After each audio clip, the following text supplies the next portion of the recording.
નમસ્કાર. 4મી ગુણાના વંદન. ચૈત્ર મહિનો એટલે કીડીને કીડિયારું પૂરવાનો મહિનો. ભારતીય સંસ્કૃતિમાં કીડિયારું પૂરવું એ આપણી આધ્યાત્મિક અને ધાર્મિક વિજ્ઞાન છે.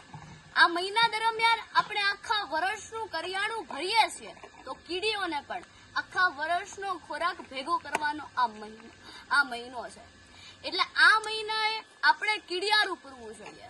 અને સાથે સાથે આપણી સોસાયટી, આપણા આસપાસના ઝાડ નીચે માટી પર એ લોટ અને ગોળ મૂકીને પુણ્યનું કાર્ય કરવું જોઈએ. અને આજે ધૂળેટીનો પાવન પર્વ છે, અને ત્યારે યુવા ગૌ સેવક ગ્રુપના તમામ ગૌ પ્રેમી ભક્તો આજે જંગલોમાં આવીને, ડાંગના જંગલોમાં આવીને શ્રીફળમાં શુદ્ધ ઘી, લોટ અને ગોળ આ બધું જ મિક્સ કરીને કીડિયારું પૂરવા માટે આવ્યા છીએ. રજાઓના દિવસોમાં બહાર ફરવાની જગ્યાએ આવા જંગલોમાં આવીને પરિવાર સાથે બાળકો જોઈને શીખે એ હેતુ આ પરિવાર ખૂબ સરસ મજાનું કાર્ય કરી રહી છે. ત્યારે આ તમામ ગૌ પ્રેમી ભક્તોને હું દિલથી વંદન કરું છું, દિલથી બિરદાવું છું.